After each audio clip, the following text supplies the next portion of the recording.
Good evening, wrapping up day one, the full first day of the 2019 Ohio Crop Tour, the Eastern Leg. I'm Joel Penhorwood, Sam Kester, Brett Barton, Bill McDonald. Bart Johnson will be joining you here in just a moment, but special thanks to our sponsor before we jump into our analysis of the day, AgroLiquid, moving you closer to your target. More information at agroliquid.com. Quite the day here. We saw a lot of variability. I think that's the main word to take away from this, especially on the east side or the west side of the I-71 wall that we're changing over. Let these guys talk more about that, but things were considerably different from the morning. Then we had lunch, and then things really dropped off in the afternoon. It seemed like quite the year ahead. Sam?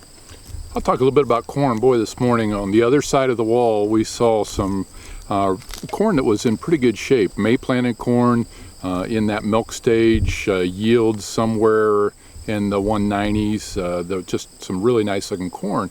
And then this afternoon, as we moved to the west side of 71, we found a whole nother look as we see corn that was planted in June, sometimes multiple dates within the same field. And we started to get into corn that is just pollinating today. So here we are, August 13, August 14, and we've got corn that's just pollinating. So we start looking at 60 days from next week, end of October, reaching black layers. So that's got to be concern for growers across the state of Ohio that are in the same situation. So a lot of things to think about and management that needs some research between now and then.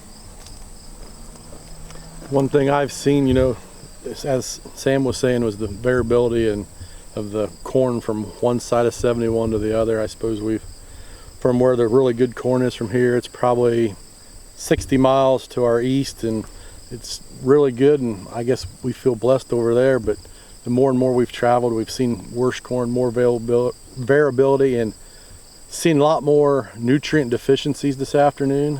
I just think that some of the nitrogens got away. We've seen some potassium issues this afternoon, and we're standing in a place that apparently was wet during planting because it was gone around and it's dried up and it's cracked. You can put your fingers in. So just a lot of things that's going on in this part of the world. So Sam pretty much told the story about the corn today, but I want to talk to you just a little bit about the beans.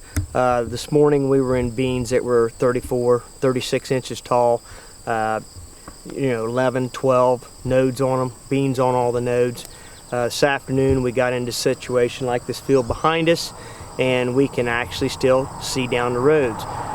These are 20-inch rows, and you can look out in the field and still see down the rows. These beans are only about a foot tall, not a pod on them. They're R2, so they've got a long row to hoe, and I just question whether they'll ever be able to make it.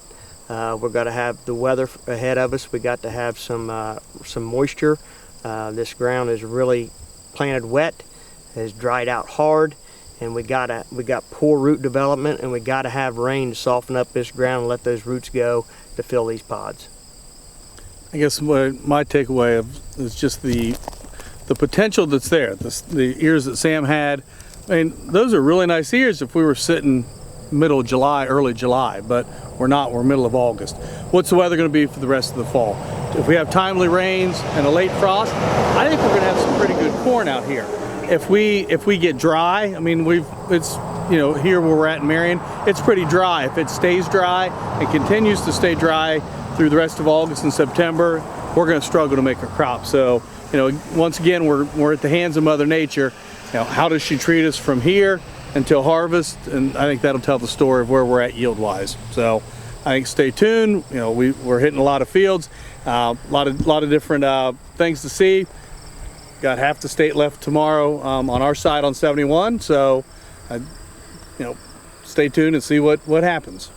So with that, I thank AgroLiquid. Thanks to them for sponsoring this tour. And Joel, do you want to finish the wrap?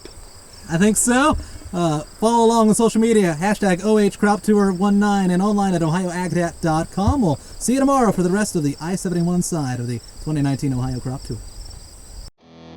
There are a lot of steps to having a perfect season. Don't let your fertilizer plan be the step that trips you up. No matter when you apply fertilizer, no matter how, AgroLiquid has the experts and the products that'll help you move closer to your target and hit the bullseye.